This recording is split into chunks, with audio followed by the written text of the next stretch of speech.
On the news, Federal High Court orders Senator Natasha'S immediate recall to the upper legislative chamber.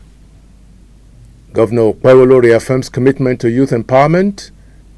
Edo State Internal Revenue Service generates 52.6 billion naira in 6 months. And former Super Eagles goalkeeper Peter Rufai dies at 61. In addition, we have the exchange rates and weather report as usual. And now stand by for the details.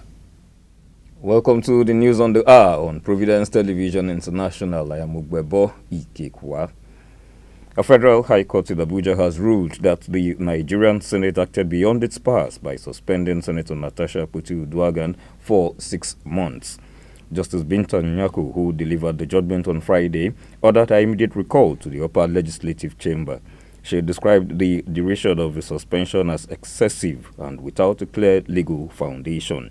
Justice Nyako also dismissed Senator Akpabio's argument that the judiciary had no business interfering in an internal affair of the legislature, stating that fundamental rights and representation are matters squarely within the court's purview. The court, however, imposed a monetary penalty running into millions of naira on Senator Akpabio for breaching a prior court directive that barred both parties from making public statements about the ongoing legal matter. Edo State Governor Senator Monday Akpabio on Wednesday reaffirmed his commitment to youth empowerment, stating that his administration has given youths in the state all the necessary tools, creating an enabling environment for them to thrive in their various fields of endeavor. The governor disclosed this at the 2025 Edo Youth Impact Forum with the theme Empowered Youths, Transformed Future, which was held at the Sir Victor Waifu Creative Hub, Airport Road in Benin City, Edo State. Edo State government has generated 52.6 billion naira between January and June 2025 in internally generated revenue. This was disclosed by the executive chairman of the Edo Internal Revenue Service, Otumba Oladele Bankole Balogun, during a press briefing in Benin City. He urged Edo residents to pay taxes as a civic duty, noting that tax compliance is necessary in building a better Edo State. The Independent National Electoral Commission has announced that it has received 12 fresh applications from associations seeking to register as political parties, bringing the total number of applications under review to 122. According to a statement released on Thursday by the National Commissioner and Chairman of the Information and Voter Education Committee, Sam Olumekun, INEC emphasized that the process remains transparent and fair to all applicants. He noted that the Commission will give regular updates and will respond to all applicants in line with the Electoral Act and Regulations and Guidelines for Political Parties 2022. 4 persons have lost their lives in separate drowning incidents across Gombe State in recent days, prompting the State Police Command to issue a public safety advisory warning residents about the dangers of unprotected water bodies during the rainy season. Most of the victims were children who drowned in rivers, erosion sites, and open water channels following heavy rainfall. The State Police Public Relations Officer, DSP Buhari Abdullahi, called on parents, guardians, school authorities, and community leaders to take proactive steps in protecting vulnerable individuals, especially children, from hazardous water environments. Former Super Eagles goalkeeper and 1994 AFCON winner Peter Rufai passed on at the age of 61 on Thursday. Affectionately known as Dodo Mayana, he helped the Super Eagles win the Africa Cup of Nations in 1994 and also represented Nigeria at the FIFA World Cup in 1994 and 1998. Born in Lagos, Rufai enjoyed a stellar international career, earning 65 caps between 1983 and 1998.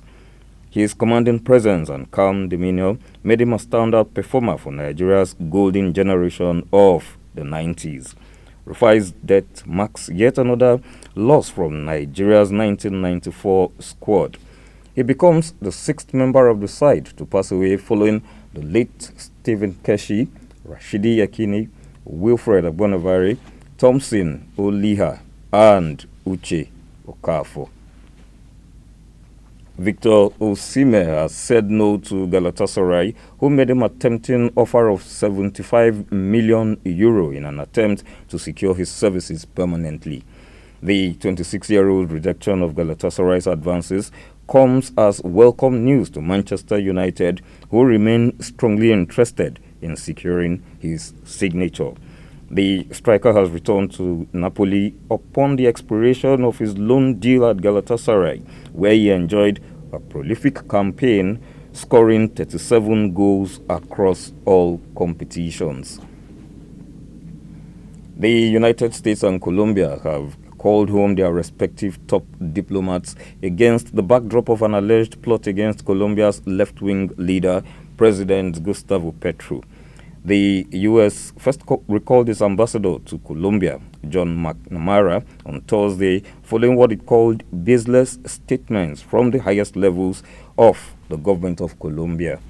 Colombia was until recently one of the U.S. closest partners in Latin America, with decades of right-wing rule before bilateral relations sharply deteriorated. And now to the exchange rates. One United States dollar presently stands at 1,544 naira. 1 euro presently stands at 1,818 naira. 1 British pound, its equivalent in naira, is 2,115. 1 Canadian dollar, its equivalent in naira, 1,131. And the Australian dollar presently stands at 1,013 naira. The weather forecast for Saturday, 5th July. In Washington, it will be sunny with 29 degrees Celsius. In London, mostly cloudy with a temperature of 27 degrees Celsius. In Johannesburg, it's going to be quite cold with a temperature of 13 degrees Celsius. And in Rome, it will be partly cloudy with a temperature of 37 degrees Celsius. In Paris, it will be sunny with a temperature of 27 degrees Celsius. And in Abuja, there will be light rain. Also in Lagos, there would also be light rain with temperatures of 27 degrees Celsius for both locations. In Benin, there will be rain. Likewise, Port Harcourt, there would also be rain with temperatures of 27 degrees Celsius and 28 degrees Celsius. And in Kaduna and Enugu, you will be experiencing light rains with temperatures of 28 degrees Celsius and 27 degrees Celsius. And that's the news on the hour on Providence Television International. Thanks for watching. Please stay tuned.